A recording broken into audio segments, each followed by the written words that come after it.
ಓಂ ಬ್ರಹ್ಮದೇವಾಯ ನಮಃ. ಪೂಜ್ಯಾಯ ರಾಘವೇಂದ್ರಾಯ ಸತ್ಯಧರ್ಮರತಾಯಿತಂ ಕಲ್ಪವೃಕ್ಷಣಂ ತಾಂ ಕಾಮಧೇನವೇ. ಶ್ರೀಮನ್ನಾರಾಯಣ ಮಹಾಲಕ್ಷ್ಮಿ ನಮಸ್ತತೆ.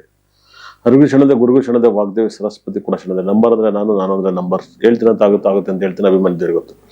ಈ ವಾರ 10ನೇ ತಾರೀಕು ಬಹಳ ವಿಶೇಷವಾಗಿ 10ನೇ ತಾರೀಕಿಂದ 16ನೇ ತಾರೀಕು ಹೇಗಿರುತ್ತಲ್ಲ ಅನ್ನೋದು ಇಂಪಾರ್ಟೆಂಟ್ ಆಗುತ್ತೆ. ಮೇನ್ ಪಾಸಿಟಿವ್ ಆಗಿರೋದು ವೈಬ್ರೇಷನ್ ಡೇಟ್ ಆಫ್ ಬರ್ತ್. ಅಂದ್ರೆ ಈ ಒಂದು ಡೇಟ್ಸ್ ಅಲ್ಲಿ ಬಹಳ ಮಿರಾಕಲ್. ನಾನು ತಿಳಿದಿರೋ ಪ್ರಕಾರ ಈ 13ನೇ ತಾರೀಕು ತುಂಬಾ ರಾಜಯೋಗಿದೆ, 10ನೇ ತಾರೀಕು ತುಂಬಾ ರಾಜಯೋಗಿದೆ, ಬಹಳ ರಾಜಯೋಗಿದೆ. 13ನೇ ತಾರೀಕಂತೂ ಭಯಂಕರ ಲಕ್ಕಿ ಡೇಟ್ಸ್, ತುಂಬಾ ಪಾಸಿಟಿವ್ ಡೇಟ್ಸ್ ಅನುಭವಿಸ್ತಾರ. ಇನ್ನೆಲ್ಲ ಡೇಟ್ ಓಕೆ ಇರುತ್ತೆ. ಈ ವಾರ ಶನಿ ಮೀನರಾಶಿಯಲ್ಲಿ ಇದ್ದಾರೆ. ಚಂದ್ರ ಬದಲಾವಣೆ ಆಗ್ತಿದ್ದಾನೆ, ಇರ್ತಾನೆ. ಬಹಳ ವಿಶೇಷವಿ. ಗುರು ಕಟಕದಲ್ಲೇ ಇರ್ತಾರೆ, ಕಟಕದಲ್ಲೇ ಗುರು ಗ್ರಹ ಇರ್ತಾರೆ. ಸಿಂಹದಲ್ಲಿ ಕೇತು ಗ್ರಹ ಇದ್ದಾರೆ. ಆದರೆ ಸೂರ್ಯ ಮತ್ತೆ ಶುಕ್ರ ತುಲಾ ರಾಶಿಲಿದ್ದಾರೆ. ಅದರ ರೀತಿಯಲ್ಲಿ ಬುಧ ಮತ್ತೆ ಕುಜ ಗ್ರಹ ವೃಷಿಕ ರಾಶಿಲಿದ್ದಾರೆ. ರಾಹು ಕುಂಭ ರಾಶಿಲಿದ್ದಾರೆ, ತುಂಬಾ ಒಳ್ಳೇದು. ಕುಂಭ ರಾಶಿಲಿ ಗುರು ರಾಹು ಇರೋದು ಹೆಣ್ಮಕ್ಳು ತುಂಬಾ ಶುಭಫಲ. ಮೀನ ರಾಶಿಲಿ ಶನಿ ಗ್ರಹ ಇದ್ದಾರೆ. பொதுವಾಗಿ ಇವತ್ತು ಏನ್ ಹೇಳ್ಬೇಕಂದ್ರೆ ಬಹಳ ವಿಶೇಷವಾಗಿ ಯಾವೆಲ್ಲ ರಾಶಿಗಳಿಗೆ ತುಂಬಾ ಟೈಮ್ ಚೆನ್ನಾಗಿಲ್ಲ ಅನ್ನೋದು ಇಂಪಾರ್ಟೆಂಟ್ ಆಗುತ್ತೆ. ಯಾವ ರಾಶಿ ಸಕಾಲತ್ತ ಈ ವಾರ ಸಾಕಷ್ಟು ವಿಷಯಗಳು ಎಲ್ಲ ರಾಶಿಗೂ ಕೇಳುವಂತ ಸಂದರ್ಭಗಳು ತುಂಬಾ ಜಾಸ್ತಿ ಇದಾವೆ, ಕೇಳುವಂತ ದಿನಾಂಕಗಳು ತುಂಬಾ ಇದಾವೆ. ಹಲವಾರು ಘಟನೆಗಳು ಕೂಡ ನಡೀತಾ ಹೋಗುತ್ತೆ. ಅದರಲ್ಲಿ ತುಂಬಾ ಕೇರ್ಫುಲ್ ಆಗಿ ಇರ್ಬೇಕಾಗತ್ತೆ. ತುಂಬಾ ಕೇರ್ಫುಲ್ ಆಗಿರ್ಬೇಕಾಗತ್ತೆ. ಈ ಒಂದು ನವೆಂಬರ್ ಮಂತ್ನೇ ಕೆಟ್ಟ date. November month is very danger month ಅಂತ ಹೇಳುತ್ತೆ.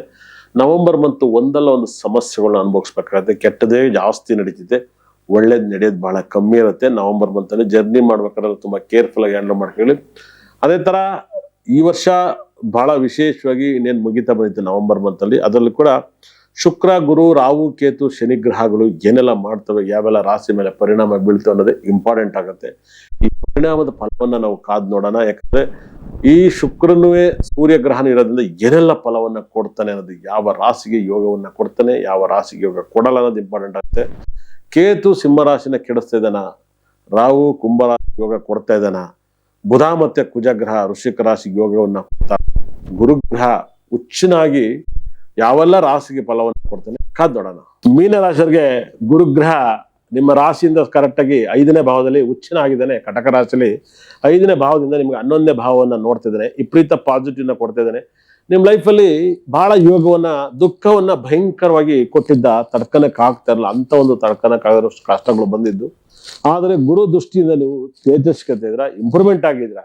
ಅಲ್ಲಿ ಬುಧ ಗ್ರಹ ಮಿಥುನ ರಾಶಿ ಅಧಿಪತಿ, ಕನ್ಯಾ ರಾಶಿ ಅಧಿಪತಿ ಬುಧ ವೃಷಿಕ ರಾಶಿಯಲ್ಲಿ ಬುಧನ ಜೊತೆಗೆ ಕುಜನ ಜೊತೆಗೆ ಸಂಪರ್ಕ ಇರೋದ್ರಿಂದ ನಿಮ್ ಲೈಫಲ್ಲಿ ಅಷ್ಟ ಐಶ್ವರ್ಯನು ಕೊಡ್ತಾನೆ. ಆದ್ರೆ ಒಂದು ಪಾಯಿಂಟ್ಸ್ ಏನಪ್ಪ ಅಂದ್ರೆ ಶುಕ್ರ ಅಷ್ಟಮದಲ್ಲಿದ್ದಾನೆ. ಅಷ್ಟಮದಲ್ಲಿ ಶುಕ್ರ ಗ್ರಹ ಇದ್ದಾಗ ಸೂರ್ಯನ ಜೊತೆಗಿದ್ದಾಗ ಹಾರ್ಟ್ಗೆ ಸಂಬಂಧಪಟ್ಟಂತ ಒಂದು ಸಂದರ್ಭಗಳು ಸಣ್ಣ ಪುಟ್ಟ ಲೇಟ್ ಡಿಸ್ಟರ್ಬ್ ಮಾಡ್ತವೆ. ಹಾಗಾಗಿ ನೀವು ಊಟವನ್ನ ಲೇಟ್ ಆಗಿ ಮಾಡಬೇಡಿ, ಲೇಟ್ ಆಗಿ ಮಲಗಬೇಡಿ, ಕರೆಕ್ಟ್ ಟೈಮ್ ಮಲಗಿ ನಿಮ್ಗೆ ಆರೋಗ್ಯವನ್ನ ನೋಡ್ಕೊಳ್ಳಿ, ತುಂಬಾ ಒಳ್ಳೇದಾಗುತ್ತೆ.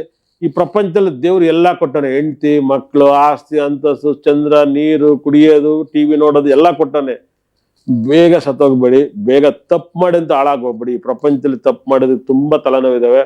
ಹಾಗಾಗಿ ದೇವ್ರಿಗೆ ಎಷ್ಟು ಕೊಡ್ತಾನೆ ಅಷ್ಟು ಕಾಲ್ ಚಾಚ್ ನೋಡಿ. ಮೀನ ರಾಶಿಗೆ ಭಯಂಕರ ಲಕ್ ಅಂದ್ರೆ ಲಕ್ ಬರುತ್ತೆ. ಈ ವಾರ ಪೂರ್ತಿ ಸಿಕ್ಕಾಪಟ್ಟೆ ಲಕ್ ಇದೆ. ಒಂದು, ನಿಮ್ಮ ಮನೆಯಲ್ಲಿ ಶುಕ್ರ ಗ್ರಹಕ್ಕೆ ಬಹಳ ವಿಶೇಷವಾಗಿ ನಿಮ್ಮ ಮನೆಯಲ್ಲಿ ದಾಳಿಂಬೆ ಮತ್ತೆ ಮಲ್ಲಿಗೆ ಹೂವನ್ನ ಎರಡನ್ನೂ ಕೂಡ ಬಹಳ ವಿಶೇಷವಾಗಿ ಮನೆ ಹಾಲಲ್ಲಿ ಬಹಳ ವಿಶೇಷವಾಗಿ ಮಲ್ಲಿಗೆ ಮತ್ತೆ ದಾಳಿಂಬೆ ಎರಡನ್ನೂ ಕೂಡ ಮನೆ ಹಾಲಲ್ಲಿ ಇಟ್ಟು ಯಾವ್ದಾದ್ರು ಒಂದು ಹಿರಿಯರ್ ಫೋಟೋಕ್ಕೆ ಇಟ್ಟು ಪೂಜೆ ಮಾಡಿ.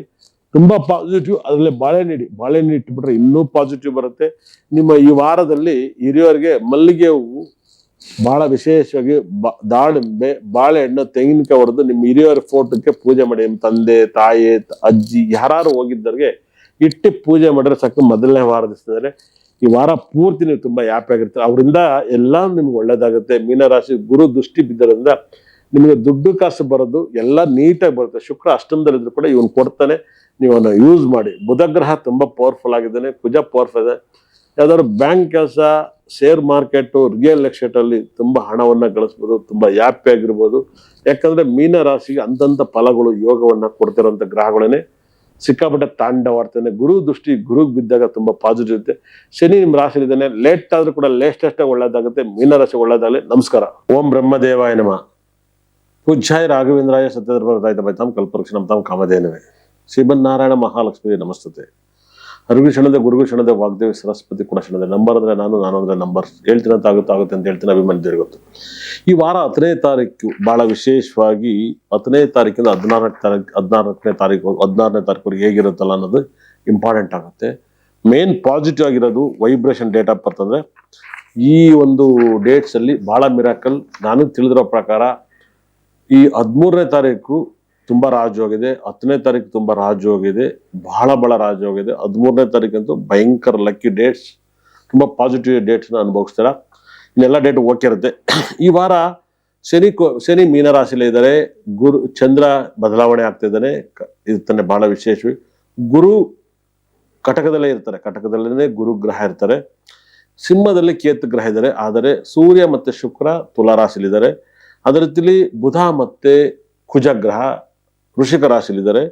ರಾಹು ಕುಂಭ ರಾಶಿಲಿದ್ದಾರೆ, ತುಂಬಾ ಒಳ್ಳೇದು. ಕುಂಭ ರಾಶಿಲಿ ಗುರು ರಾಹು ಇರೋದು ಹೆಣ್ಮಕ್ಳು ತುಂಬಾ ಶುಭಫಲ. ಮೀನ ರಾಶಿಲಿ ಶನಿ ಗ್ರಹ ಇದ್ದಾರೆ. பொதுವಾಗಿ ಇವತ್ತು ಏನ್ ಹೇಳ್ಬೇಕಂದ್ರೆ ಬಹಳ ವಿಶೇಷವಾಗಿ ಯಾವೆಲ್ಲ ರಾಶಿಗಳಿಗೆ ತುಂಬಾ ಟೈಮ್ ಚೆನ್ನಾಗಿಲ್ಲ ಅನ್ನೋದು ಇಂಪಾರ್ಟೆಂಟ್ ಆಗುತ್ತೆ. ಯಾವ ರಾಶಿ ಸಕಾಲಿತ ಈ ವಾರ ಸಾಕಷ್ಟು ವಿಷಯಗಳು ಎಲ್ಲ ರಾಶಿಗೂ ಕೇಳುವಂತ ಸಂದರ್ಭಗಳು ತುಂಬಾ ಜಾಸ್ತಿ ಇದಾವೆ, ಕೇಳುವಂತ ದಿನಾಂಕಗಳು ತುಂಬಾ ಇದಾವೆ, ಹಲವಾರು ಘಟನೆಗಳು ಕೂಡ ನಡೀತಾ ಹೋಗುತ್ತೆ. ಅದರಲ್ಲಿ ತುಂಬಾ ಕೇರ್ಫುಲ್ ಆಗಿ ಇರ್ಬೇಕಾಗತ್ತೆ, ತುಂಬಾ ಕೇರ್ಫುಲ್ ಆಗಿರ್ಬೇಕಾಗತ್ತೆ. ಈ ಒಂದು ನವೆಂಬರ್ ಮಂತ್ನೇ ಕೆಟ್ಟ date. November month is very danger month ಅಂತ ಹೇಳುತ್ತೆ. ನವೆಂಬರ್ ಮಂತ್ ಒಂದಲ್ಲ ಒಂದು ಸಮಸ್ಯೆಗಳನ್ನ ಅನುಭವಿಸ್ಬೇಕಾಗತ್ತೆ. ಕೆಟ್ಟದೇ ಜಾಸ್ತಿ ನಡೀತಿದೆ, ಒಳ್ಳೇದು ನಡೆಯೋದು ಬಹಳ ಕಮ್ಮಿ ಇರುತ್ತೆ. ನವೆಂಬರ್ ಮಂತ್ ಅಲ್ಲಿ ಜರ್ನಿ ಮಾಡ್ಬೇಕಾದ್ರೆ ತುಂಬಾ ಕೇರ್ಫುಲ್ ಆಗಿ ಹ್ಯಾಂಡಲ್ ಮಾಡ್ಕೊಳ್ಳಿ. ಅದೇ ತರ ಈ ವರ್ಷ ಬಹಳ ವಿಶೇಷವಾಗಿ ಇನ್ನೇನು ಮುಗಿತಾ ಬಂದಿತ್ತು ನವೆಂಬರ್ ಮಂತ್ ಅಲ್ಲಿ. ಅದರಲ್ಲೂ ಕೂಡ ಶುಕ್ರ ಗುರು ರಾಹು ಕೇತು ಶನಿ ಗ್ರಹಗಳು ಏನೆಲ್ಲ ಮಾಡ್ತವೆ, ಯಾವೆಲ್ಲ ರಾಶಿ ಮೇಲೆ ಪರಿಣಾಮ ಬೀಳ್ತವೆ ಅನ್ನೋದೇ ಇಂಪಾರ್ಟೆಂಟ್ ಆಗುತ್ತೆ. ಈ ಪರಿಣಾಮದ ಫಲವನ್ನ ನಾವು ಕಾದ್ ನೋಡೋಣ. ಯಾಕಂದ್ರೆ ಈ ಶುಕ್ರನುವೇ ಸೂರ್ಯ ಗ್ರಹಣ ಇರೋದ್ರಿಂದ ಏನೆಲ್ಲ ಫಲವನ್ನ ಕೊಡ್ತಾನೆ ಅನ್ನೋದು, ಯಾವ ರಾಶಿಗೆ ಯೋಗವನ್ನ ಕೊಡ್ತಾನೆ, ಯಾವ ರಾಶಿಗೆ ಯೋಗ ಕೊಡಲ್ಲ ಅನ್ನೋದು ಇಂಪಾರ್ಟೆಂಟ್ ಆಗುತ್ತೆ. ಕೇತು ಸಿಂಹರಾಶಿನ ಕೆಡಿಸ್ತಾ ಇದ್ದಾನ, ರಾಹು ಕುಂಭರಾಶಿ ಯೋಗ ಕೊಡ್ತಾ ಇದ್ದಾನ, ಬುಧ ಮತ್ತೆ ಕುಜ ಗ್ರಹ ವೃಶ್ಚಿಕ ರಾಶಿಗೆ ಯೋಗವನ್ನ ಕೊಡ್ತಾ, ಗುರುಗ್ರಹ ಹುಚ್ಚನಾಗಿ ಯಾವೆಲ್ಲ ರಾಶಿಗೆ ಫಲವನ್ನ ಕೊಡ್ತಾನೆ ಕಾದ್ ನೋಡೋಣ.